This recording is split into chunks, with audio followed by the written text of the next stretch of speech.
Hey everybody, Being Brumo here, back again for a quick update. Now in the last video I just been to a nutritionist and I kind of felt like it was a bit ridiculous. Today is no exception. They have called me up and I feel like the not listening part has struck again. So when I went to the appointment, actually the first time I saw the nutritionist and the second time, I mentioned both times that it's very difficult for me to stomach anything higher than, say, 500 calories a meal. All it does is it makes me full beyond comfort. I'm very bloated, very drowsy and very tired. It makes me irritable. It changes my mood completely. It just makes my life terrible. It's not a fun thing to even have as many as 500 calories in a meal. So today they called me up and gave me some news. That fitness test I did over a month ago that they've only just got the results for,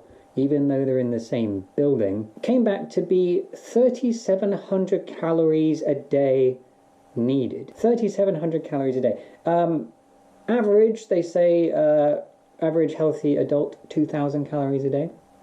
So I have to eat almost as much as 2 healthy adults, not to mention people that are probably bigger than me, and that's 1,233 calories a meal. That's a bit more than 500. So a few facts about that. You might just, some suggestions from my mother was just drink it in alcohol. I can't have alcohol, so that sucks there, but that would be a good option. There are a few others like fast foods, so that is 7 Big Macs or Whoppers, around there somewhere, 7 a day, 83 Chicken McNuggets, 17 chicken thighs from KFC, and 2.5 Swiss Chalet festive meals. Festive meals includes quarter white chicken, mashed potatoes, fries, 2 sets of potatoes, there's stuffing, there's bread roll, there's butter, there's gravy in that, and that's like this big.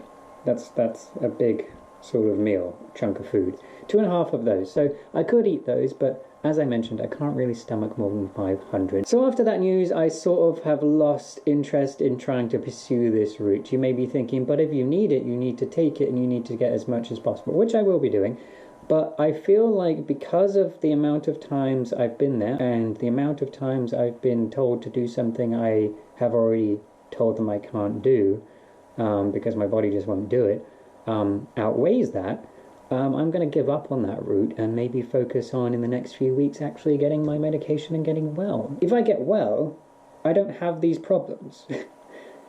So if I have a medication that works, I stop getting rid of food, therefore I take it in, I ingest it, and I get my nutrition, and all these numbers that they're all worried about keep going up.